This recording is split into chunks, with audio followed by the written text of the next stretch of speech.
I want to start and acknowledge that today we are gathered on Kalapuya Ilihi, the indigenous homeland of the Kalapuya people.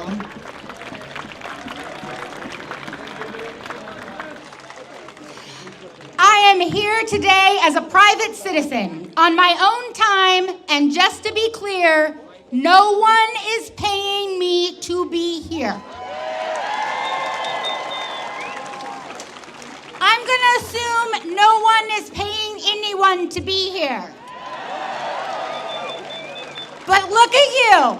Look at all of you. I am so proud of you for being here.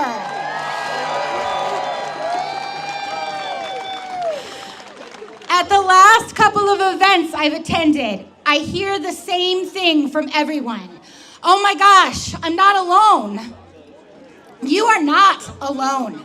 Look around. We are all with you. And together, we are going to build community. We will be the change we want to see. And today, yes, that's right. Today, we are going to learn from our neighbors, make new friends, and charter a path to building the local political power needed to fight what is ahead.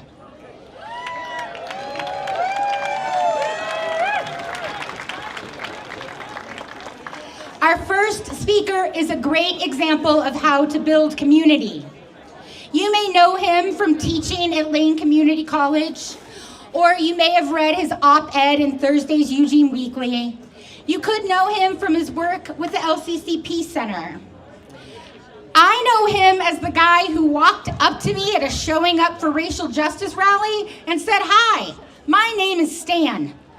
I'm organizing people into a new chapter of Indivisible. Can I get your email?" And that's how it's done, folks. So please give a warm welcome to my new friend and neighbor, Stan Taylor with Indivisible, Eugene, Springfield.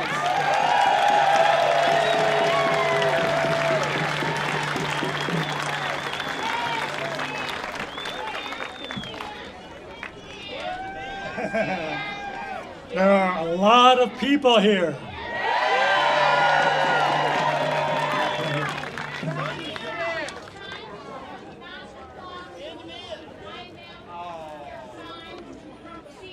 Put your people in front, put your signs down so people behind can see.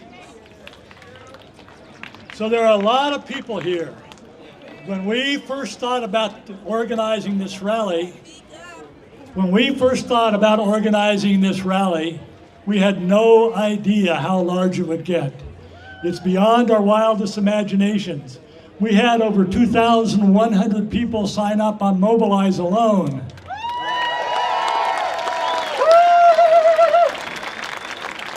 And take a look around you. There are parents and children. There are grandparents and great-grandparents. We are a 4-generation movement.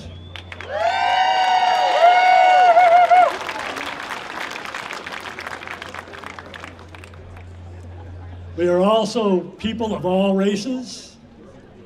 We have trans and LGBT as part of our alliance.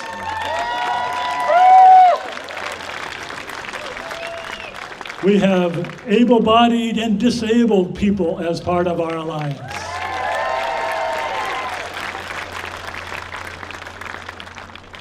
And I know it's easy to be angry. That's a lot of the reason that we're all here, angry with what's going on. But we need to take care of each other, right? So it's easy to get a little emotional and hot-headed with this many people when you start being angry in the first place. So we need to put a mantra out that when we see somebody and it ticks us off, we take a step back, we don't react, we take a deep breath and take a mantra of goodwill.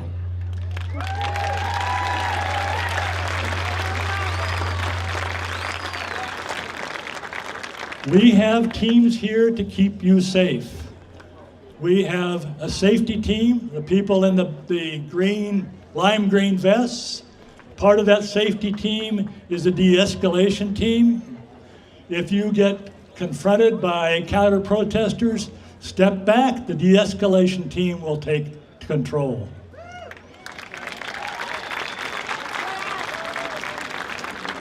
We have medics that will take care of everything from a skin knee or a Band-Aid problem to more serious health issues. So they're here on the site too. They are with red crosses on their bodies. We also have police liaisons. So if the police approach you, step back. You don't have to talk to police. We have people who will do that for you. You're here to exercise your First Amendment rights to free speech and assembly.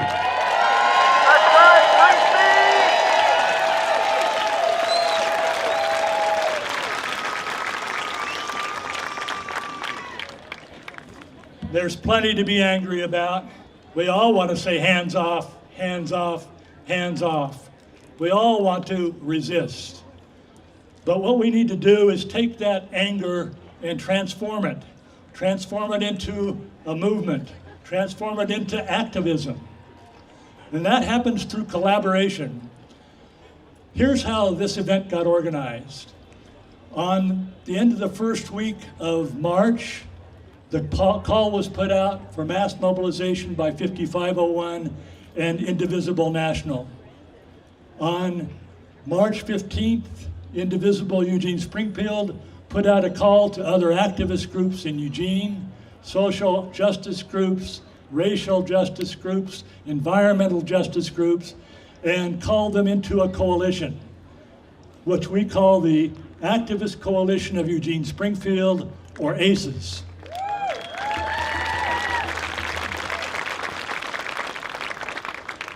And what we want from you is not to just come to a rally and go home and feel good about it. We want you to become activists.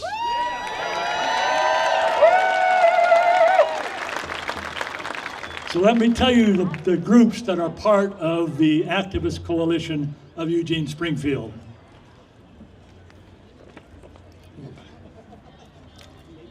There's 5051. 5051 is a national group organizing protests against Trump all across the country, also trying to build a social movement.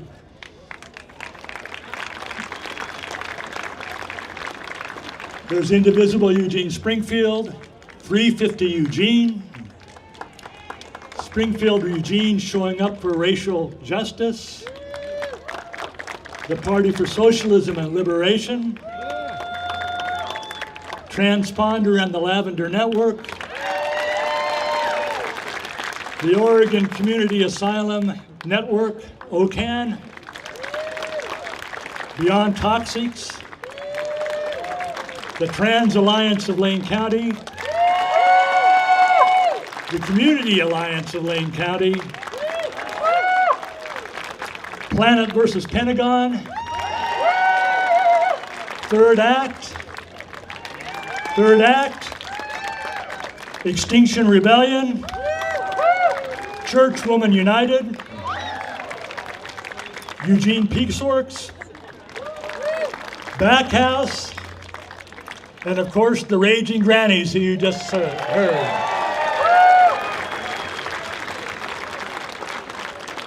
So I'll say it again. What does ACES want from you? We want you to become activists. We want you to go back to the tables that are out front, sign up for one of those groups that's leading the way for various forefronts on justice, and become involved. Become involved. Now is not the time to step back. Now is the time to step forward.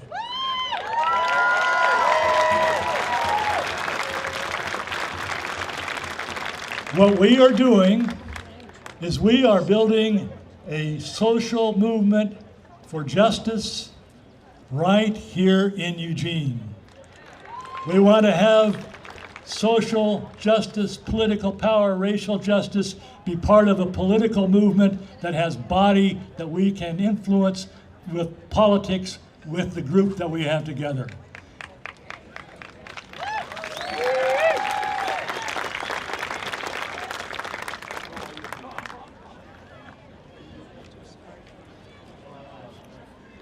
So I'll just finish by saying we are stronger together.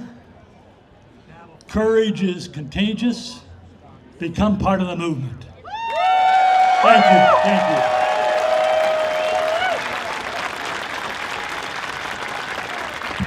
Stan Taylor, ladies and gentlemen.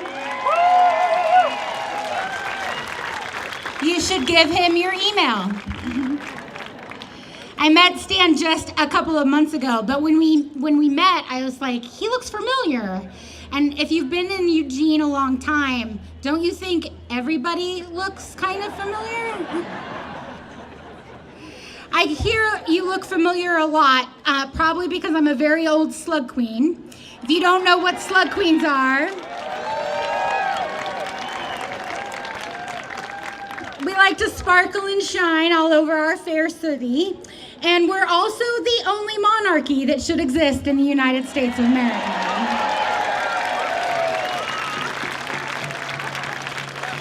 Do you want to hear another fun fact? Thank you. Do you know that less than 3 months ago, a young grassroots resistance formed? It was a brilliant idea, started, I believe, on Reddit, and it spread rapidly on social media. And it was 50 protests in 50 states on one day. In just days, grassroots organizers, without a budget, a centralized structure, or official backing, pulled off over 80 peaceful protests in all 50 states.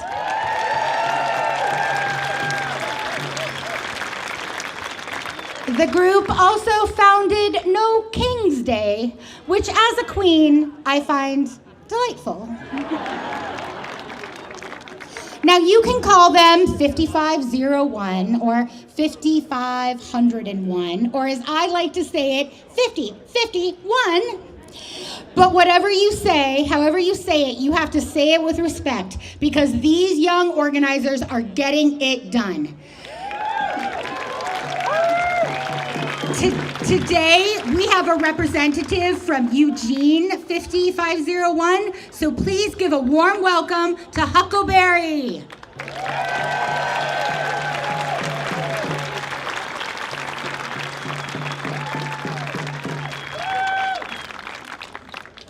Hey everyone, I'm so happy to see you all here.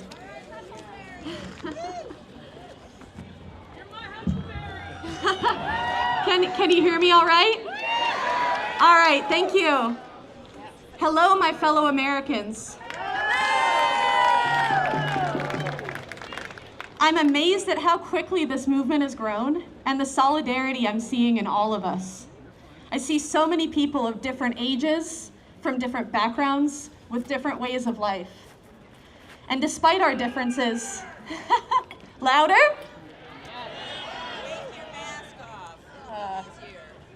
Should I? You can leave your mask. All right. Despite our differences, we are all gathered here today because the runaway power trips of Donald Trump and Elon Musk are hurting all of us. Their illegal, incompetent cuts to our institutions are threatening to destroy our nation's resources for elder care, veteran care, basic public health, education, environmental protections, and consumer protections.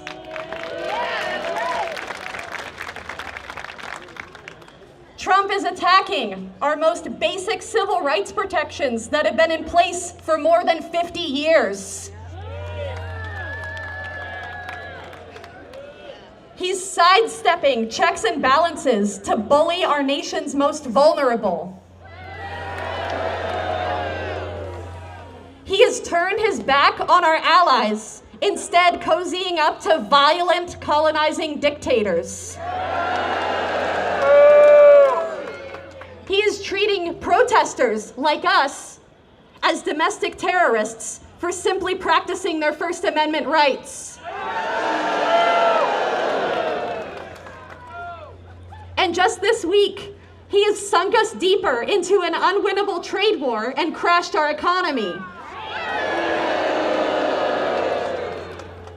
Trump Musk and his club of billionaire vampires want to rule this country with an iron fist. They want us poor, desperate, uneducated, and easy to control. They want us all to be the peasants in their kingdom of oligarchs. Well, I have news for them. We do not have kings in America.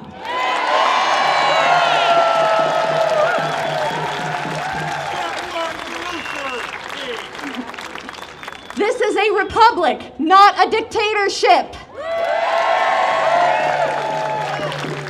We will not sit idly by while a reality TV con man tears up our Constitution and destroys our infrastructure just so he can give even more tax cuts to the richest of the rich.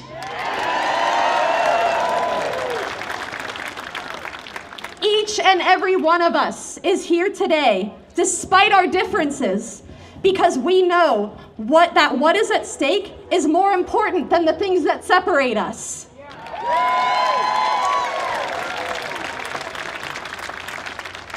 And we are going to keep showing up and making our voices heard, but our responsibility doesn't stop there. Today, we ask you, talk to your fellow protesters and connect with the organizations in attendance. We're going to need to grow and strengthen our communities to fight this fight, and we can start today.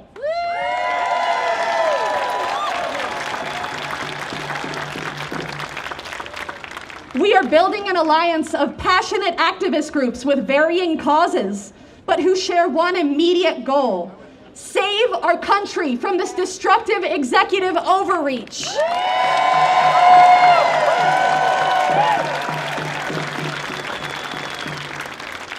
You've now heard from Indivisible and from me as a representative of 5051, and you're going to hear from others here shortly. Connect with a group whose mission speaks to your values. Reach out to them today and get to work.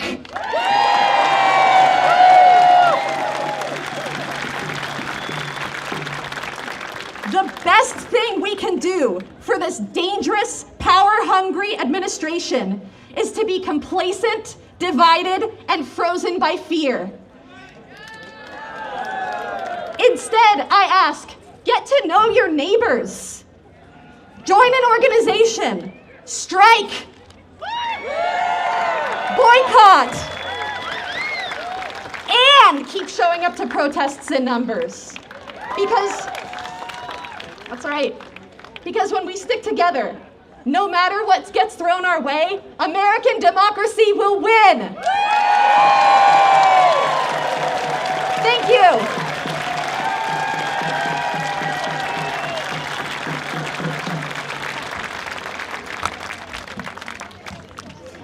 Hey, hey, ho, ho, Donald Trump has got to go. Hey, hey, ho, ho, Donald Trump has got to go. Hey, hey, ho, ho, Donald Trump has got to go. Hey, hey, ho, ho, Donald Trump has got to go. Hey, hey, ho, ho, Donald Trump has got to go. Hey, hey, ho, ho, Donald Trump has got to go. Hey, hey, ho, ho, Donald Trump has got to go. Hey, hey, ho, ho, Donald Trump has got to go. Woo!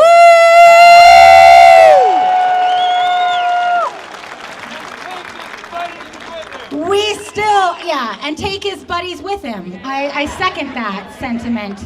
We still have some seats up front. If you want to sit on the ground, please make your way down here. Thank you very much, Huckleberry.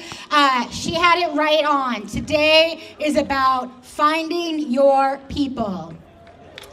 I want to point out that the groups participating today have tables back behind you.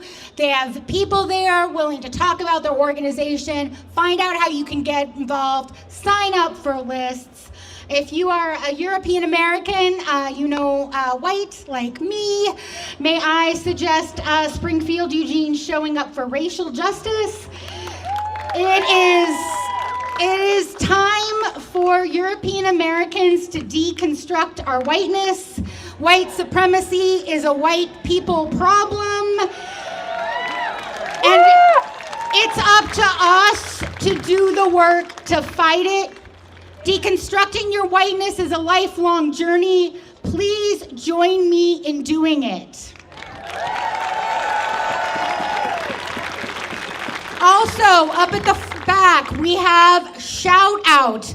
They are recording video testimonials about why you are here today. So if you want to share your voice, please stop by the booth. It's got a big rainbow flag that says Shout Out, and answer one of their questions and record your piece of history today.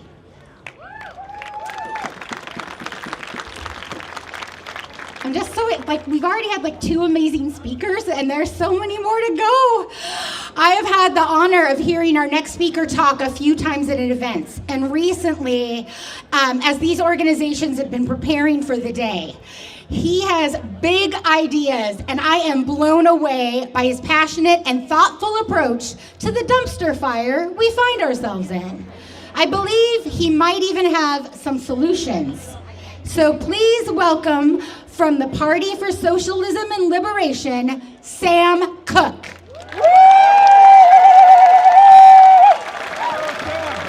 How's that? Great. Hi, I'm Sam with the Party for Socialism and Liberation.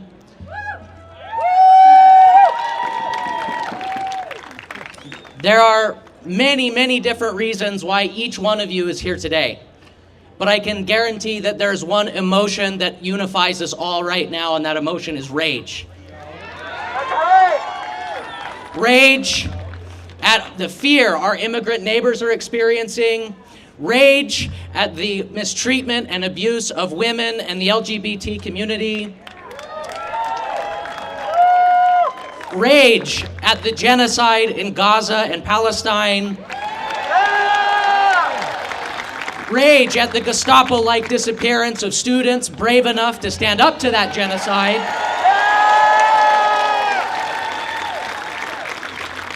And those are all, being angry is the correct response to what is happening right now. And that's because we are under attack.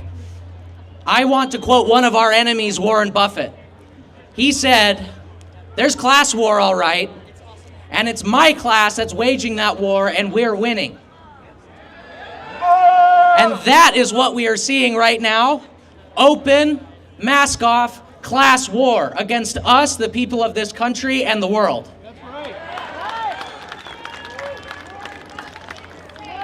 This is done by a ruling class that has nothing but contempt for you, your family, and everyone you know. This is a ruling class whose only interest is extortion, is profiteering off of the suffering of the rest of the world. The institutions that the working class of this country built, like Medicaid and Social Security, are under assault. And at the same time, our government sends endless bombs overseas to kill Palestinians and people around the globe.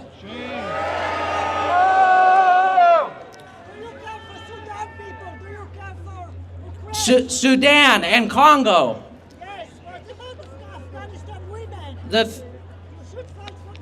We have in our hearts fury, not terror. We will not be silenced. What can we do to not be silenced? As the other 2 speakers have alluded to, it's getting involved. It's joining together. But we need a solution to this problem that matches its scale. We need an independent, working class fighting movement to fight for everything the working class has built in this country and continue to push for a life for every single person to live with dignity. We have a world to win. And then I have some chants. When free speech is under attack, what do? Stand up, fight back. When immigrants are under attack, what do? Stand up, fight back. When workers are under attack, what do? Stand up, fight back. Thank you.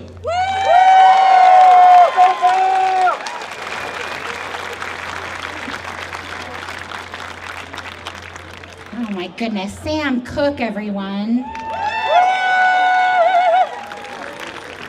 Okay, I do want to mention, if you're in the mood to like spread out or wave some signs, that there is room on the other side of the Ferry Street Bridge, and you can go under this bridge here or under alongside the parking lot to get there. We have a huge crowd. Your signs are being seen. Thank you very much. If you want to spread out, find some room. If not, hang out with me. The world right now seems to be a place about the 1%, right? Now, I'm not talking about the oligarchy, that billionaire 1% that doesn't pay their fair share, that they live lives of greed by causing harm to millions. I'm not talking about the 1% that thinks empathy is weak, the ones who could solve world hunger, but instead they try to buy elections. I'm talking about the 1% worth fighting for, and that's our trans community.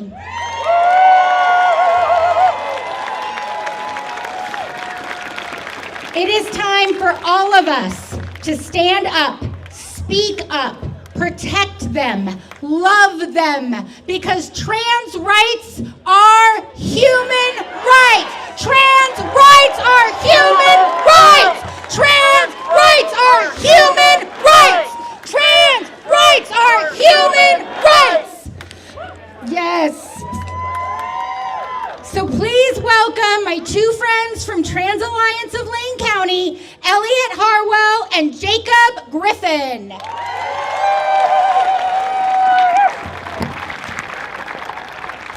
Hello. Can you all hear me back there? All right. My name's Elliot Harwell. I'm a spokeswoman for the Trans Alliance of Lane County, and I'm a trans woman. Some of you who are older or, more conservative might look at me and think, well, fuck. And I gotta be real with you, though, you're gonna have to get over that real fucking fast. The fact of the matter is, maybe you don't like a woman who has facial hair. Maybe you don't like a woman that talks with a deep voice like mine. Maybe you don't like a guy that happens to have tits. That doesn't fucking matter anymore. We are, each of us here because we know that something has gone wrong. We can feel in our heart that something terrible is happening to this country that we love. That there is a cancer that is taking away everything that we love, and that cancer is named fascism. You've often probably, if you're anything like me, thought to yourself, well, if I were in Nazi Germany, I would be a good person. I would fight for the Jews. I would be a French resistance fighter. Guess what? You've got that opportunity now.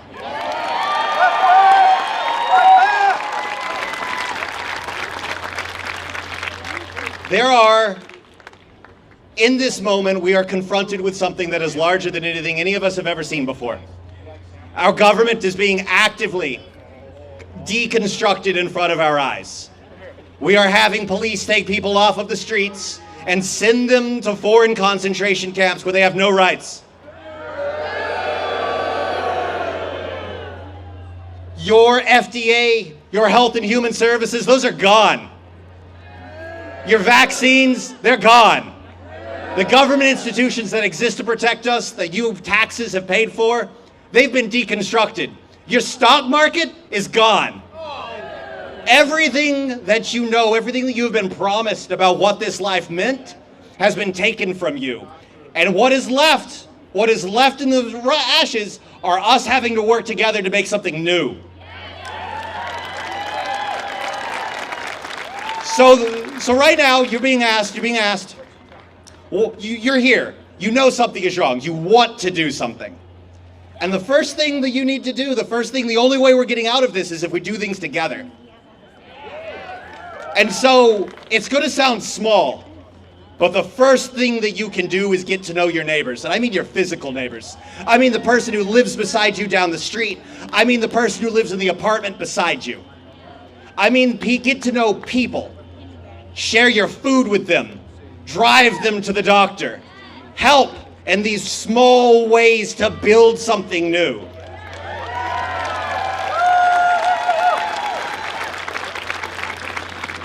And the second thing that we have to do is we actually have to fucking fight the fascists. And I don't just mean in Washington, D.C., and I don't just mean in Salem, but I mean here in Lane County. TALC has been going for the past 6 weeks to meetings of the county commissioners, talking our number one thing. Yes, we are an organization for trans rights, but our number one request of the county has been to reaffirm the county's commitment to its sanctuary laws. Whatever skin color you have, whatever your citizenship status, you should be able to walk the streets of this city and this county and this country without fear.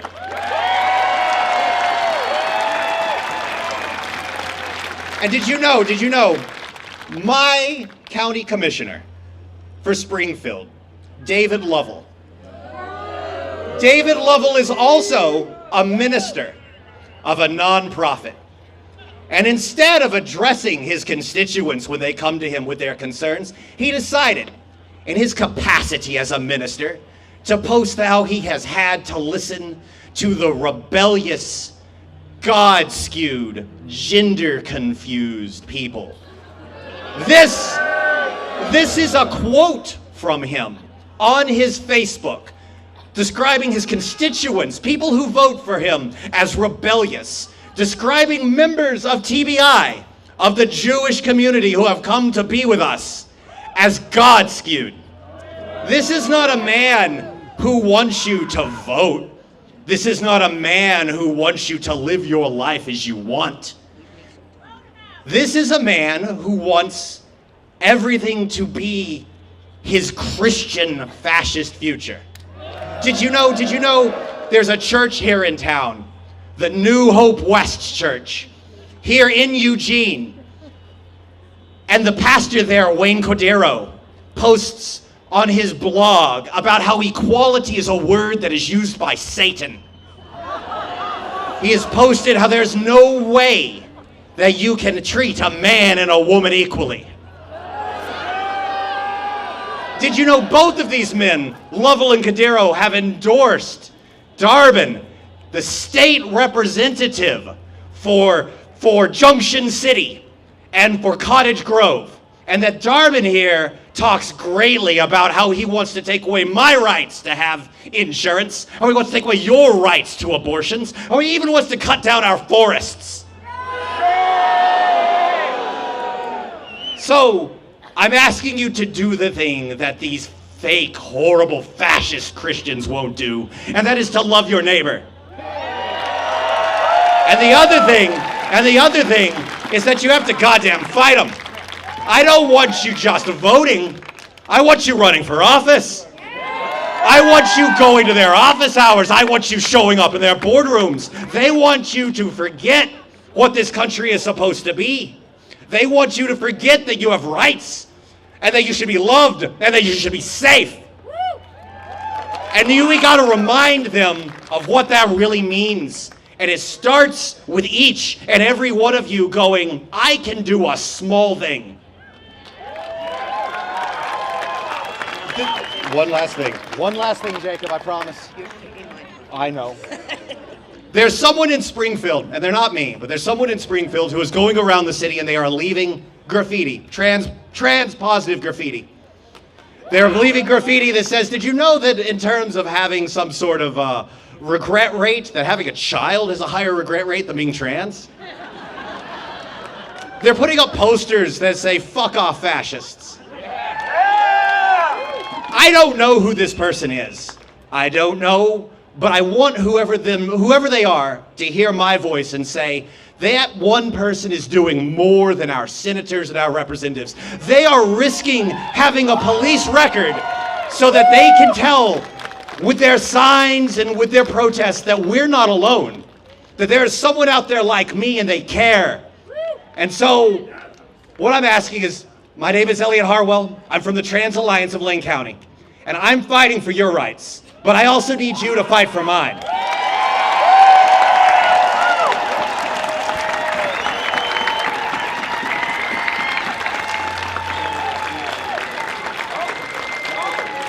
Hey, I'm Jacob Griffin. Usually I'm the angry one, but Elliot got to the mic before me today. And I was pushing Elliot because my grandchild is very, very hot. When I was 7 years old, my father marched to the second weekend of Selma. Today, my 7-year-old granddaughter, Harper, is here and leaving soon, and I don't want her to have to do this shit. I just want us to fix this. I don't want to live like this. Elliot got to express most of my rage, so I'm going to tell you what you can do for we trans people. We are meeting every Tuesday morning at 9 o'clock at the County Commissioner's office, meeting in Harris Hall at the County Courthouse. We really need your bodies there over the next few weeks to push them to make the sanctuary promise. We also need you there because of Lovell's Christian nationalist. After I protested the things he had to say when I spoke about my Judaism, and he later referred to it in his Facebook page as God skewed and gender confused, when I protested that last week, yesterday he reposted that Facebook with including all the same phrases, including that we were pointed the tainted finger of morality at him. And I need all of you to go there and point your tainted fingers of morality at us. We are 0.5% of the population. They are erasing us day by day. There is an executive order that says that trans people are inherently untrustworthy and disloyal, and they are using it as the reason to remove all trans people from government service.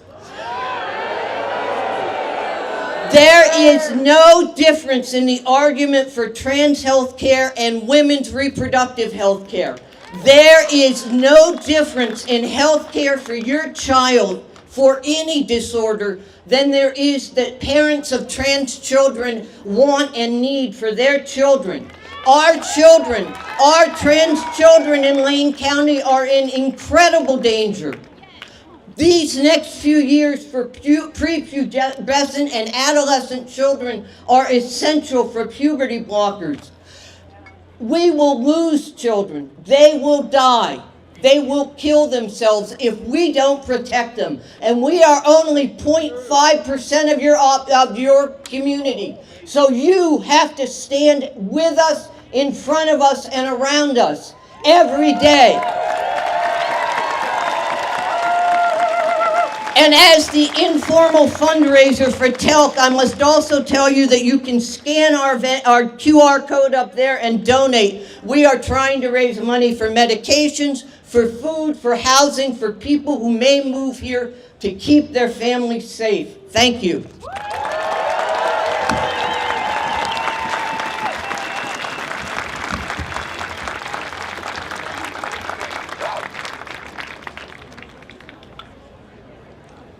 All right, my name is Cameron Stringfield. I'm with the Party for Socialism and Liberation. And let's do some chants. Are you ready to chant? Let's make sure we're loud. When I say this, I want you to say, stand up, fight back. When trans rights are under attack, what do we do? Stand up, fight back. When civil rights are under attack, what do we do? Stand up, fight back. When women's rights are under attack, what do we do? When Palestine is under attack, what do we do? Stand up, fight back. When immigrants are under attack, what do we do? Stand up, fight back. When our people are under attack, what do we do? Stand up, fight back. Yeah! Now when I say this, I want you to say, shut it down. Trump's lies, shut it down. Imperialism, shut it down. White supremacy, shut it down. Endless war, shut it down. Deportations, shut it down. Transphobia, shut it down.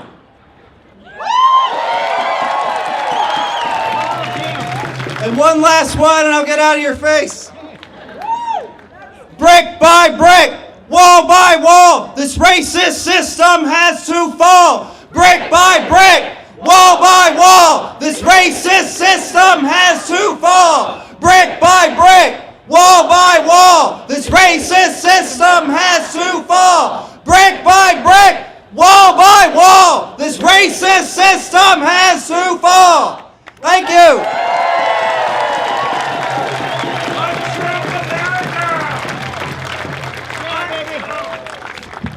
Find yourself a friend that makes a good cheer captain. Thank you so much. Awesome. Okay. We are up next. We're going to have a musical interlude from our beautiful friends from Willamette Solidarity Singers.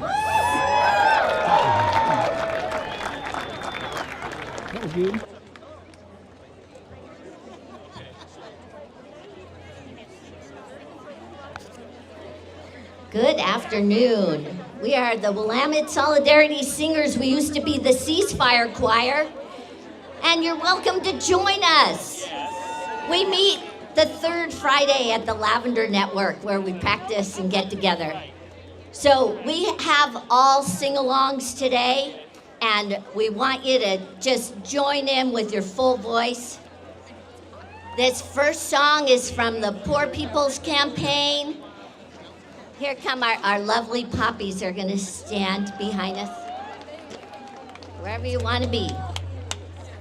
So you all know that song that goes, na na na na, na na na na, hey hey, goodbye. Well, we changed, the Poor People's Campaign changed the words a little bit. So it goes, we are marching, we are marching, we are marching, here we come. And I'm gonna hold up these words. So we'll say, we're organizing. We'll say that 3 times, and then we'll say, here we come, okay? I think y'all got it already.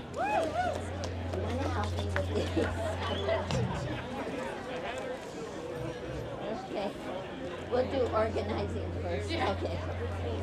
Okay, ready? Here we go.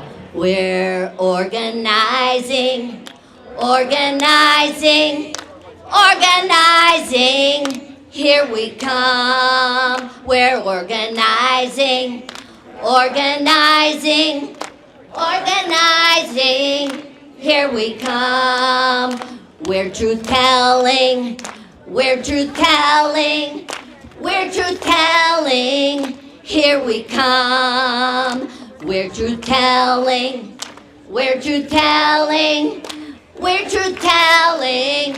Here we come. We'll stand together, stand together. We'll stand together. Here we come. We'll stand together, we'll stand together. We'll stand together. Here we come. They won't stop us. They won't stop us. They won't stop us. Here we come. They won't stop us. They won't stop us. They won't stop us. Here we come. For our children. For our children. For our children. Here we come. For our children. For our children. For our children. Here we come. We're building power. Building power. Building power. Here we come. We're building power. Building power. Building power. Here we come. Won't be divided. Won't be divided. Won't be divided. Here we come. Won't be divided. Won't be divided. Won't be divided. Here we come. We are marching. We are marching. We are marching. Here we come.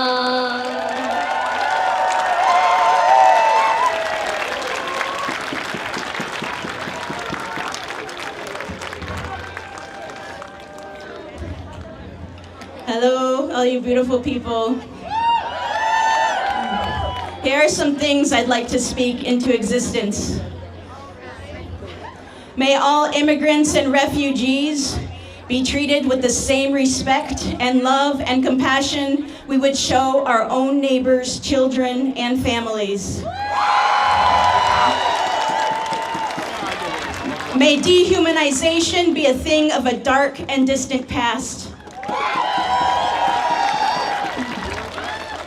May all trans people know and be treated like they are truly magic. And so precious to the fabric of what it is to be human. May we know that denying them their existence is to deny the beating of our own hearts. This song is by Melanie Damore, and it's called Lead with Love. So what I want y'all to do is just pat your heart, just get a rhythm going, stomp your feet, pat your thigh, whatever feels good to you. I'm gonna sing this first part and have you repeat it back to me. And then there's gonna be a call and response part that you'll catch on. And if you need help, look at the Willamette Solidarity Singers are here.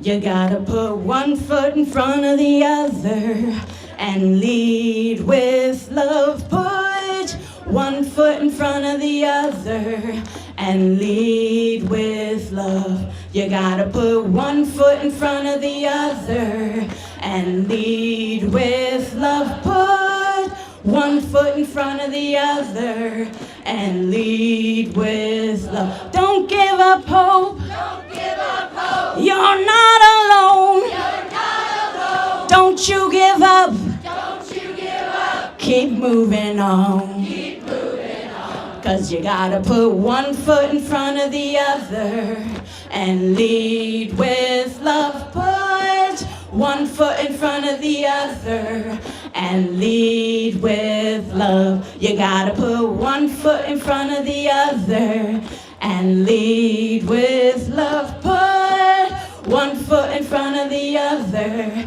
and lead with love. Lift up your eyes. Lift up your eyes. Don't you despair. Don't you despair. Look up ahead. Look up ahead. The path is there.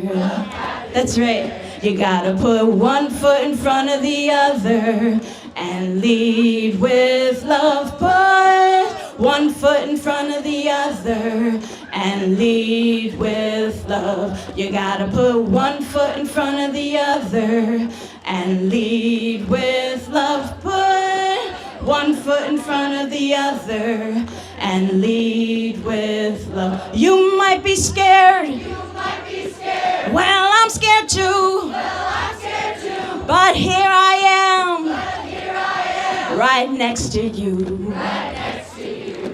You gotta put one foot in front of the other and lead with love. Put one foot in front of the other and lead with love. You gotta put one foot in front of the other and lead with love. Put one foot in front of the other and lead with love.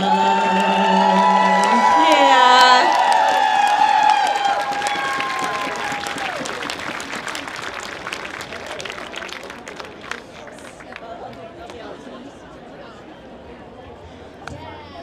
We've got one more song for you from the Poor People's Campaign. And I think you'll be able to pick it up pretty easy. It goes, organize, organize, organize. Organize, organize, organize. Organize, organize, organize. Organize, organize, organize. 'Cause we want justice for our people. We want clean water and air to breathe. We want clean water and clean air to breathe. So we must organize, organize, organize. Organize, organize, organize. Organize, organize, organize. Organize, organize, organize. 'Cause we want peace for our children, free education and the right to dream. Free education and the right to dream. So we gotta organize, organize, organize. Organize, organize, organize. Organize, organize, organize. Organize, organize, organize. 'Cause we want justice for our people.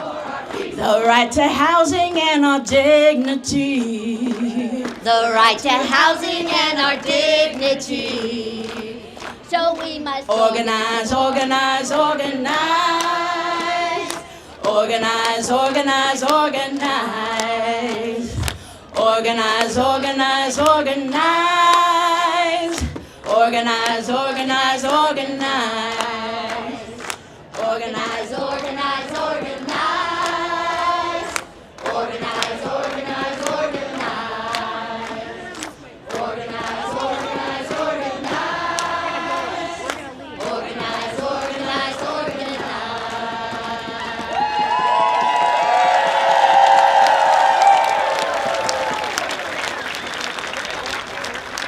And if you feel inclined to make this a singing and dancing revolution, come join the Willamette Solidarity Singers the third Friday of the month. Rehearsal time is at 6, I think, at the Lavender Network.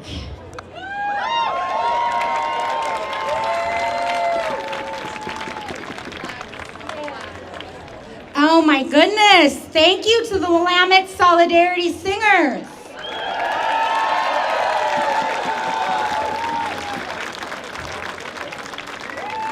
Choirs are so important at this time because they remind us that our voices are stronger together. They also remind us that when one of us needs rest, the other sings louder. So find yourself a choir. Our next speaker represents the Beyt synagogue in Berkeley. He is the co-chair of their Israel Palestine Social Action Committee, and his congregation is part of the Synagogues for Ceasefire Coalition.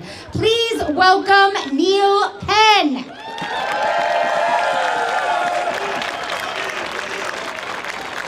Good afternoon. It's a pleasure to be here, and to use a jazz term, all the speakers before me hit every note in the song. It's great that this is a crowd that has hope and aspiration and will, and those are all wonderful qualities. At this historical moment, what the Trump administration is trying to do is erase history. The courageous historian of a few decades back, Howard Zinn, wrote a book called The People's History of the United States. In it, he documented situation after situation where, despite the injustice, the imbalance in power, elected officials being lapdogs for predatory capitalists, we won victory after victory when it went from a personal issue to something that involved our whole community. Starting with abolitionists, continuing with child labor laws, however rolled back they might be, safety in the workplace, workers' right to collective bargaining, women's right to vote, the right for same-sex marriage. This is our history and our legacy. We are but the latest flowering of a deep root that believes in deep democracy.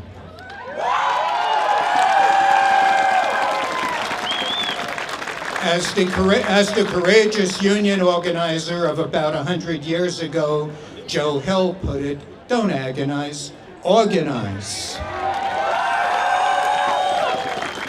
And so that brings up the concept of challenging surplus powerlessness. Every point of critique that was made is true, but history shows us that despite that, If we came together as a movement and had sustained efforts, the walls came tumbling down. There are 101 issues, and while I have limited speaking time, I'm just going to address one that has to do with the genocide taking place in Palestine. Thank you. Because we continue to have a free press, everybody is aware that the Israel Defense Fund continues bombing Palestine hospitals, schools, water treatment centers, food warehouses, and refugee camps, even during a ceasefire, making the bogus claim that Hamas fighters are taking refuge in these facilities or using them for storage areas. Credible organizations such as Amnesty International, Human Rights Watch, and Doctors Without Borders label these as genocide and crimes against humanity. It is a very, very long history as to how we got to this moment, and because I only have limited time, I'd like to put in a plug for two books. The first one being The 100-Year War Against Palestine, written by, I have the name here, I knew his name, and simultaneously Rabbi Michael Lerner wrote a book called Embracing Israel Palestine, where he gave a deep narrative of what are the core perceptions that lead to this conflict, and identifies a wide range of grassroots groups that are looking to alleviate it.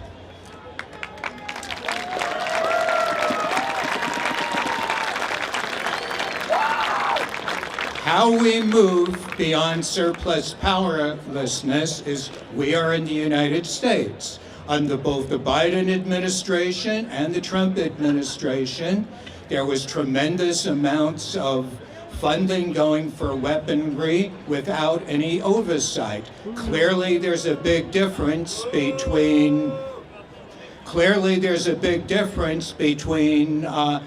rockets that are designed to stop incoming mortars and rockets and 2,000-pound bunker busters that are being dropped on hospitals.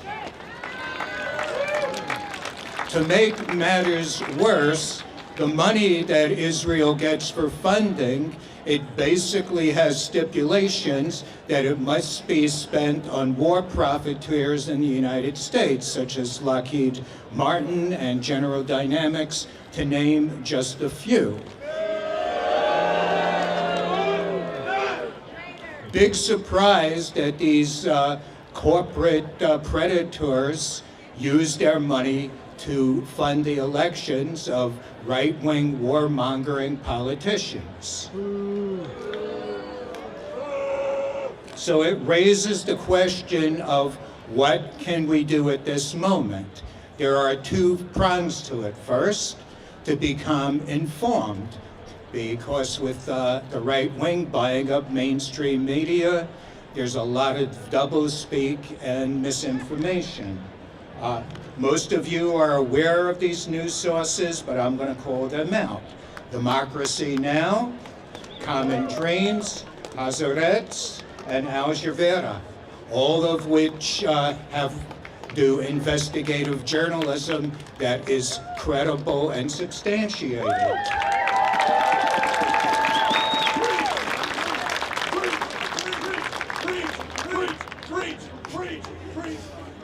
Having an understanding is one thing, but that's just the beginning.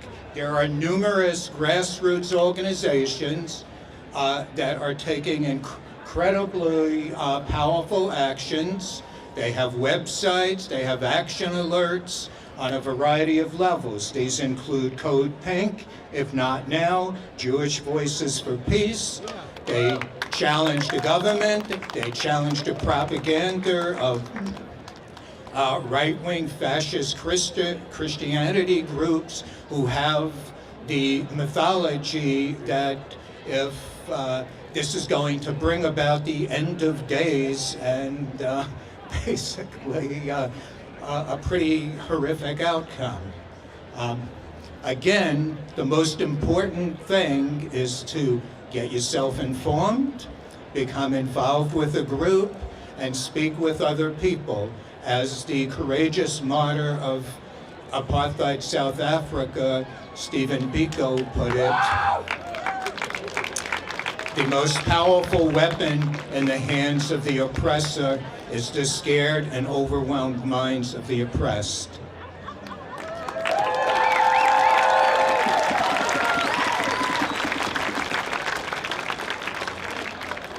Never again means never again towards anybody. Shalom, salam.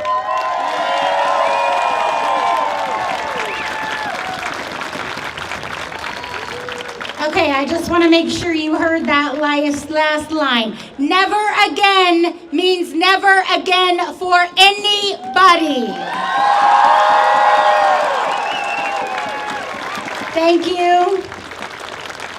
For me, one of the best parts of the resistance is listening to people from all different backgrounds and generations.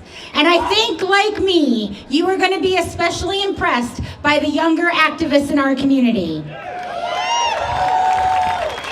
Our next speaker is an incredible student advocate for migrant and Hispanic justice.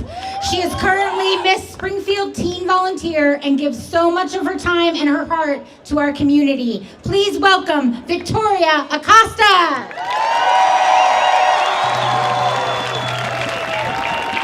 I want to start this off by saying I'm 18 years old and I'm here not just representing my community, but my family and my culture and my people who have been overlooked and dismissed for too long. If I stutter or my voice shakes, no, it's not because I'm scared, but because this has been sitting on my heart for so long. I'm gonna give you a picture and I need you to imagine it in your head as I speak. It's early morning, around 4:30 a.m. You wake up while most of the world's asleep.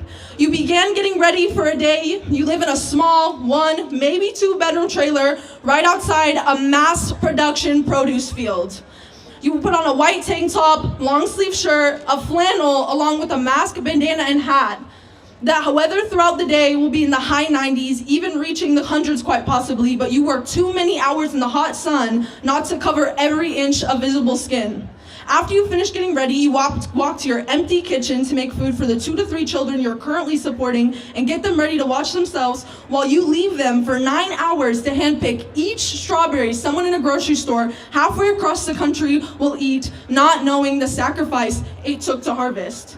During America's earlyhood, she was supported and funded on the backs of incarcerated slaves working on plantations.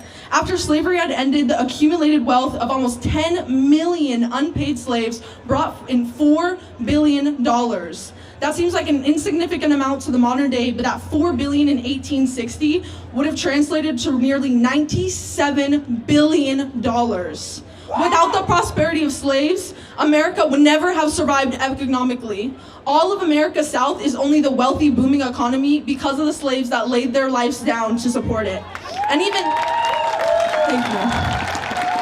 even after the Civil War and the 13th Amendment, we still seem to be thriving off racism and social class. As of 2019, 57% of America's produce is currently being picked by underpaid and poorly treated migrant workers. 36.4% are undocumented. In 2020 alone, they brought in just roughly $136 billion in revenue. These people are barely over the poverty line, yet they're working well over 60 hours a week. That's much more than the regular hours of a full-time job. Yet they can't even afford the food they're the ones picking and harvesting.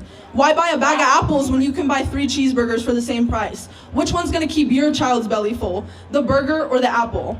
Not only can they not afford healthy food options, they can't even afford basic health care. If it's between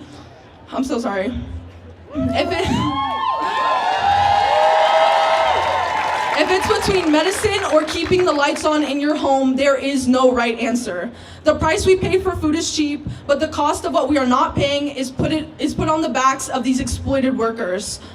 Optimism is beneficial to most situations, but it seems that America loves to repeat its racial tendencies even in the modern era. The nation has relayed its long-term economic growth on sustained poverty and cheap labor of those unable to protect themselves. Why hire American citizens who are obligated by the government to be supplied with Medicare, stable living conditions, when you can take advantage of a group of people fleeing their home country, leaving everything behind, including family, to start a new life in America? Of course, they're gonna pick your fruit for barely $10 an hour. They have no other choice. They can't speak up about workplace mistreatment or housing problems due to the fact that they are not legal citizens. They are trapped and being held against the gun of being submerged into homelessness and the risk of deportation, or choosing to work day in and day out to achieve the American dream. The fight for equality with migrant workers has been going since the early 50s, and change has been slow to come, if it's even coming at all. We cannot give up. We must continue what Cesar Chavez and Dolores Huerta fought for. Boycott major produce.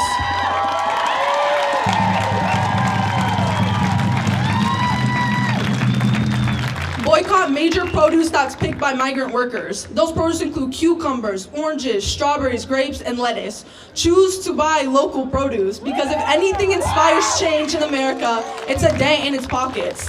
The Hispanic community makes up around 19.1% of America's population, making us the largest minority group in America, yet so many of the issues prevalent to our community go unnoticed in the media. The mistreatment and discrimination of migrant farm workers has gone unchecked and unnoticed for 72 years now. If there was ever a time for change, it's now. The food you ate today was put on your plate by a mother or father who just sacrificed 9 hours in the hot sun or pouring rain to support their children. So I'm saying it again, they are humans. $1 or $2 price increase in produce is absolutely nothing compared to the mistreatment and exploitation of migrant workers. Don't let this speech be something you feel bad about and forget in an hour. Make change. Do something. Speak out for those who can't, or continue to feed into America's greedy and disgusting history of the exploitation of minorities. Change must come one day, though. Like the great king said, sooner or later, all the people in the world will have to discover a way to live together in peace.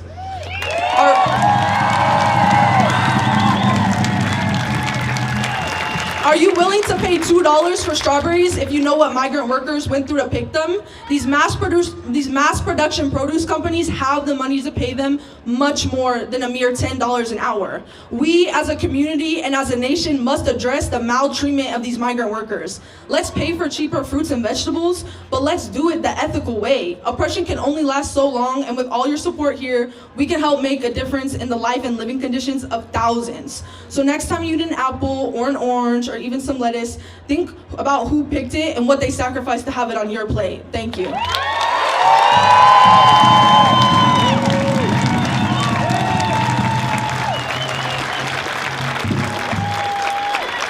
That's right. That's right. Listen to the young ones. They're gonna lead us soon. Maybe someday we'll get to vote for her.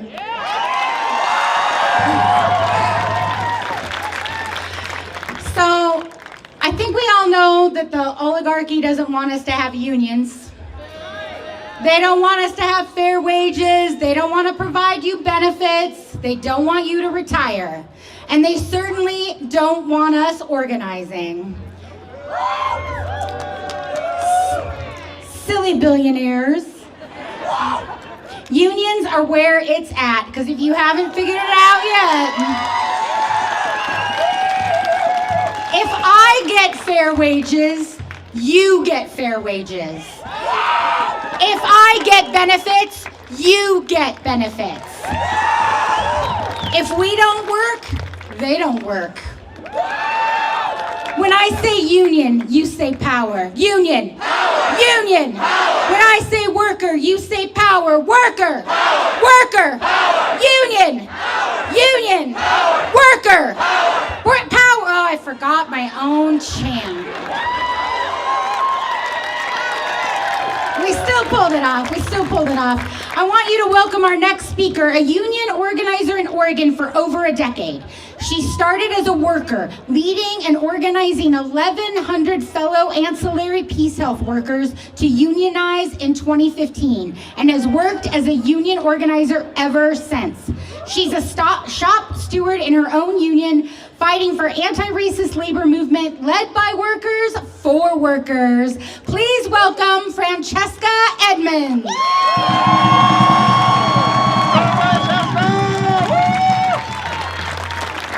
Hey y'all, how you doing? Before I jump into things, I'm gonna give a big shout out to our comrades at Bigfoot Beverage. These workers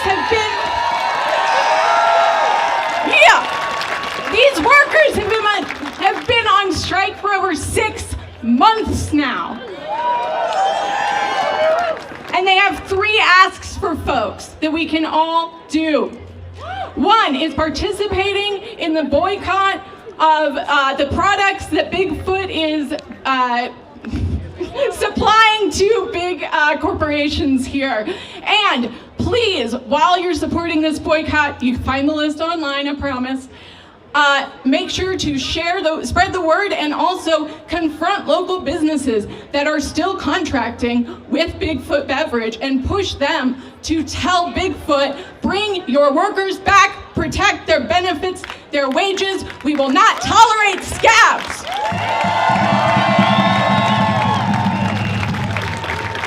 Two, confront scabs when you see them. I'm not saying be violent. However, make it clear we support the union. These scabs are class traitors to the working class. We need to make them feel that. We need to make them feel that in their fucking bones. 3, boost the Bigfoot Union and their Teamsters supporters on social media and in your day-to-day interactions and conversations. All right, on to bigger politics.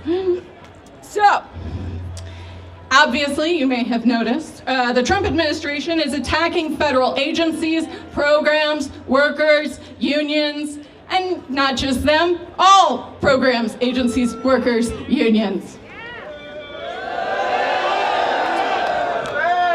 It will not stop here, but it also did not start here. Workers fought, bled, and died for labor protections here and around the world. Workers continue to fight, bleed, and die for labor protections, particularly Black and brown workers in the global South. While we,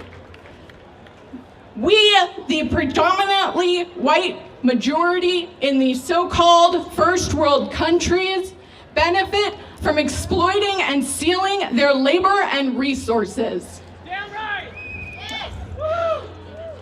Workers' rights are human rights here and around the globe. We cannot rely on the benevolence of Democratic politicians. This week, Senator Cory Booker was praised for spending 25 hours giving a speech, promising to resist Trump's agenda. He didn't once mention Palestine in 25 hours of grandstanding, and 2 days later voted to send nearly $9 billion more in arms to Israel to perpetuate the genocide. We must fight back. We must organize, not only for workers here, but for people around the world. There are no workers' rights without human rights. We cannot let the Democrats co-opt our resistance movements like they did under Trump's last term. That's right! Biden was praised as one of the most pro-labor presidents we've had in decades, just because he threw a few pretty good folks on the National Labor Relations Board and stood on a strike line. All the while, he screwed over the road workers here in the US and globally supported genocide in Palestine.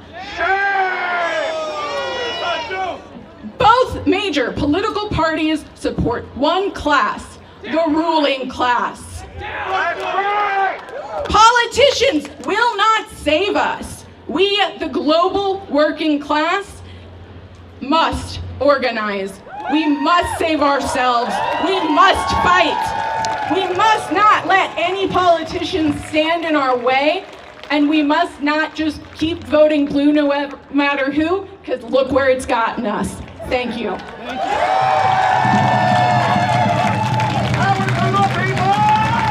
Woo! Power to the people! We have just a couple more voices to listen to, and then we'll have some more music. I see you see Samba Jah over to the side. But once again, it's time for us to listen to the youth, to our future, to better understand their dreams and their hopes and what it's like to walk in their shoes. Our next speaker is an 18-year-old education advocate and community organizer. He has testified on over 200 education bills, co-authored legislation, and serves on the LCC's Bond Oversight Committee. He is fighting to restore DEI at Lane Community College, protect Pell Grants, and defend immigrant students. Please welcome Devon Lawson.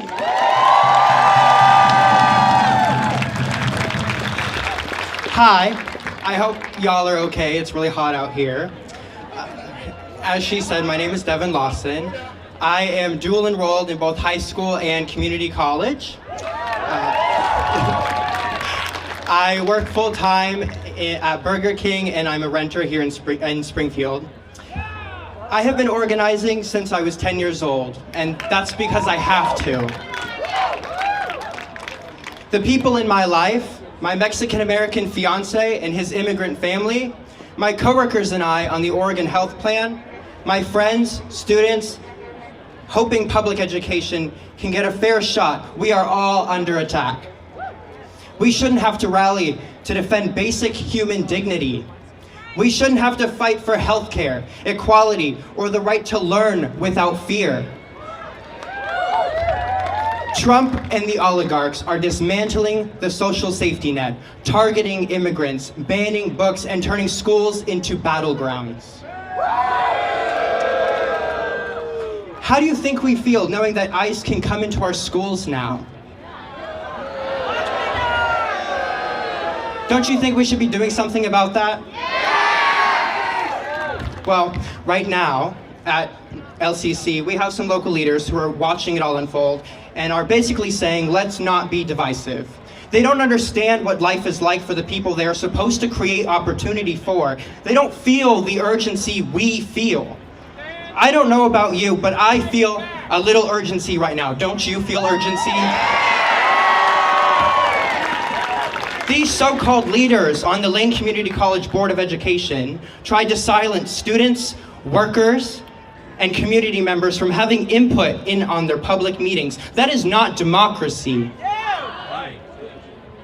It's a local echo of a national playbook. Trump silences dissent by targeting student activists and cracking down on speech. And now, certain board members like Julie Wiesman want to echo that strategy, limiting what we say, how we say it, and when we're allowed to speak. Let me tell you what it looks like when people like us fight back. It looks like this. It looks like students organizing while pushing through high school, holding down 2 jobs and helping raise their little siblings. Because our families don't have time to wait for justice. It looks like creating real sanctuary, not just with words, but with policies that protect students from ICE, protect our data, and protect our right to exist on this campus and beyond. We are not just here to resist. We are here to build. And working people are done waiting for permission to lead. That's right. The wealthy and powerful and ivory tower politicians, insiders, won't give us what we deserve just because we ask. The bosses and rich and powerful only give us what we organize to win.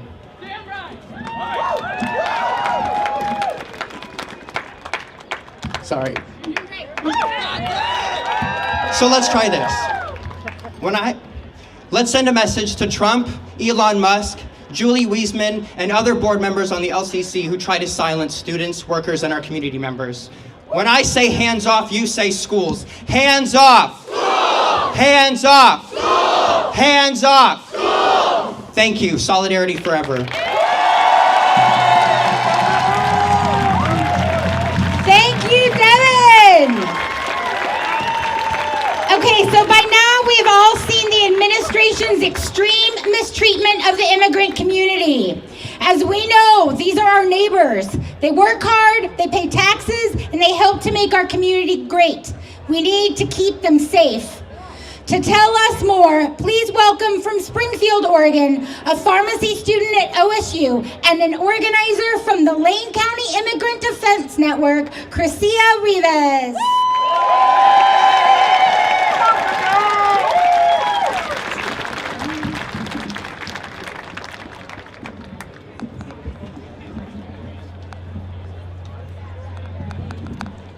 Thanks.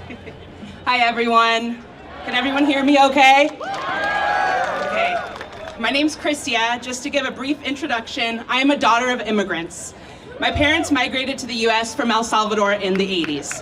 For those of you that may not know, El Salvador suffered a war in the 80s, which unfolded when the Salvadoran government, backed by the U.S., attacked civilians during a peaceful protest in 1977. As many as 75,000 civilians were murdered by US-supplied bullets and bombs.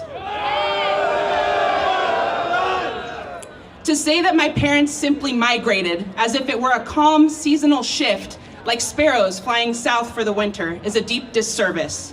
They didn't just migrate. They survived war. They fled a homeland scarred by the brutality of poverty. They watched their friends die beside them as US soldiers opened fire on a crowd of university students. Calling it simple migration erases the terror, the sheer will to live. They didn't move, they escaped. They didn't leave, they lost everything just to stay alive. Their story is not unique. I've heard many stories describing the vitality, the strength required of immigrants to leave everything behind and journey to an entirely new and scary place, through impassable borders, just to survive, to give their children better lives, to work night and day, to salir adelante, to press forward, to live. I've also heard countless stories about families being torn apart, children being forcibly separated from their parents, left displaced in a world that doesn't think they belong, mothers clutching photos of the children they may never see again, university students being punished and even deported for peacefully protesting genocide. We are here to say, not anymore. We can't sit around and watch this happen to our loved ones, our neighbors, our friends. So we've created the Lane County Immigrant Defense Network to protect the people this system tries to disappear.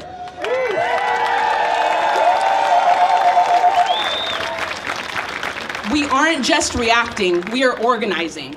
We are building a support team, a rapid response network that can respond as quickly as possible to immigration actions from this administration that impact our community.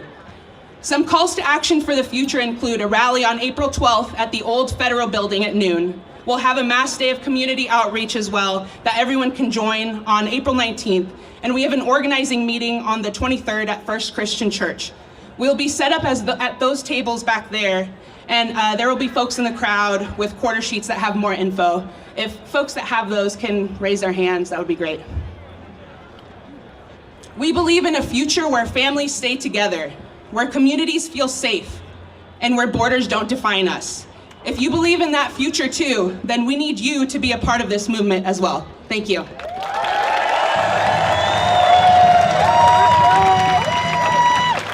No hate, no fear. Immigrants are welcome here, no hate, no fear. Immigrants are welcome here, no hate, no fear. Immigrants are welcome here. No hate, no fear. Immigrants are welcome here. No hate, no fear. Immigrants are welcome here. No hate, no fear.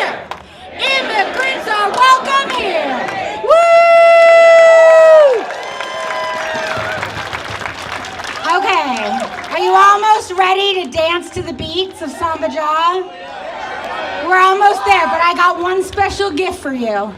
Did you know that next year the Community Alliance of Lane County, aka CALC, will turn 60 years old? Do you have any idea what an incredible organization this is? For 6 years, they have been fighting the same issues: the struggle for racial justice, immigrant rights, economic justice, educational equity, and opposing all the isms. I can't think of a better organization to have as our final speaker, and I couldn't have asked for a more welcoming human to speak on their behalf. Please welcome CALC's Youth Program Director, Lopez Rojas.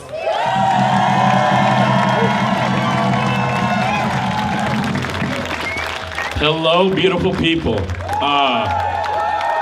Before I start my speech, I just want to introduce myself. I'm the program coordinator of the youth program at CALC, like she said. I work on teaching ethnic studies and pivoting empowerment to youth. It was a program me and my buddy started over 6 years ago. Last time Trump was in presidency, we found out that the highest suicide rate were 12-year-old Latino boys. Everything that were self-internalizing from the media, their peers, their teachers. That was the direct impact of my community. So me and my friend decided, how do we save the 12-year-old versions of ourselves? Thus, this program was created.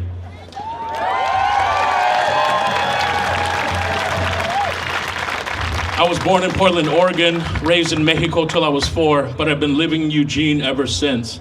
I've been born and raised in this community, and I've been waiting for this day for a long time.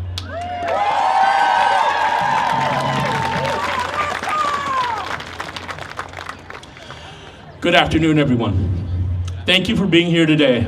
As we stand in this moment together, we are called not only to reflect, but to act with strength that comes from our unity.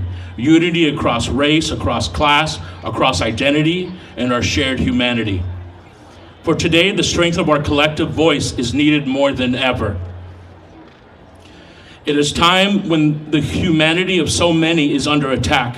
It is our shared responsibility to rise in defense of the most marginalized amongst us: immigrants, refugees, asylum seekers, trans and LGBTQ community members. Their lives are just not statistics. Their struggles are not just talking points. They are people.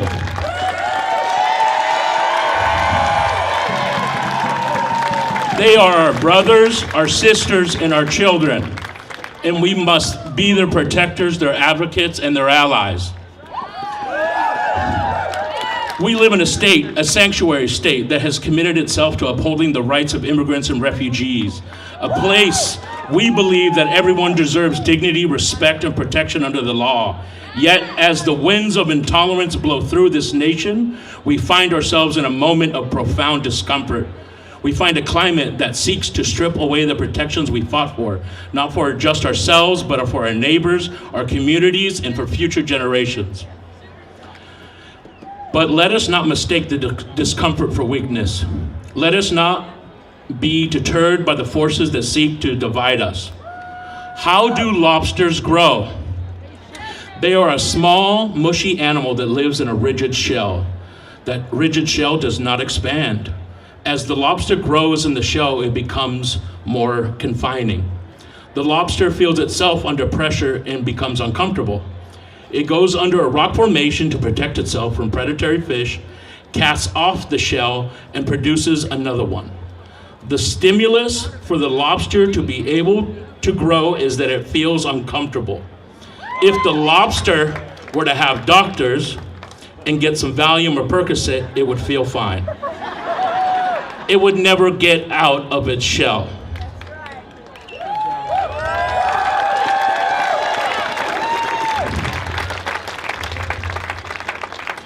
We have to realize the times of stress are also times for signals for growth. If we use adversity properly, we can grow through adversity. Discomfort is our catalyst for change. It is the spark that can ignite standing firm in defense of sanctuary state laws to protect the rights of every immigrant, every refugee, every person who seeks safety, belonging in this land. We must defend their humanity as if it were our own, because in truth, it is.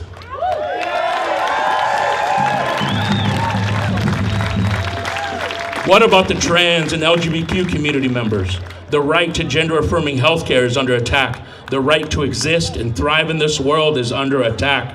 No person, regardless of their identity, should have to fight for their basic right to live freely and authentically. As a collective, we must demand justice, not just for them, but for all of us. When we stand for the most vulnerable, we are standing for our shared humanity. But the road ahead of us will not be easy. The path to justice is often fraught with challenges, setbacks, and opposition. We will face resistance.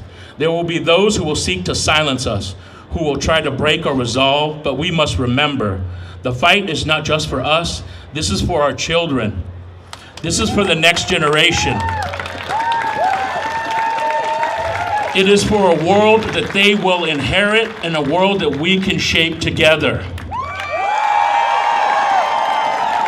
As we move forward, we must remain united, knowing that we have the power to demand structural, lasting change. We must demand a system that upholds justice, equality, and compassion of all people, regardless of their background, their identity, or their status. And let us not forget the world is watching us.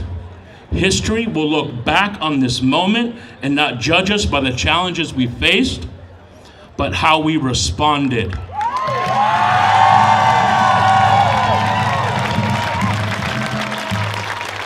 The children, our children are especially watching. They are watching us to see if we will act with courage, the compassion, and the conviction necessary to create a world that reflects the best of us. So let us show them what democracy looked like. What does democracy look like?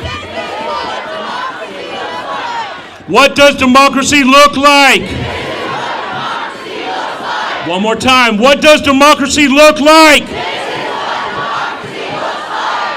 Let us show them that democracy is just not a system of government. It is a system of our values.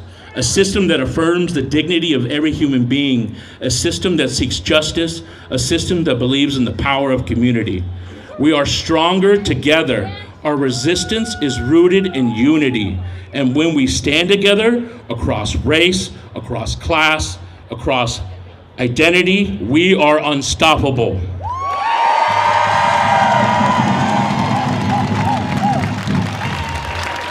To quote my warrior and prophet Kendrick Lamar, continue to say lies about my community and I will be forced to tell the truth about yours. Thank you.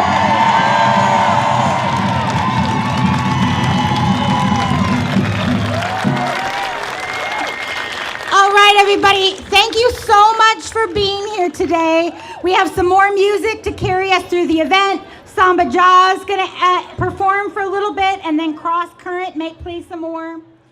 I just want to say thank you.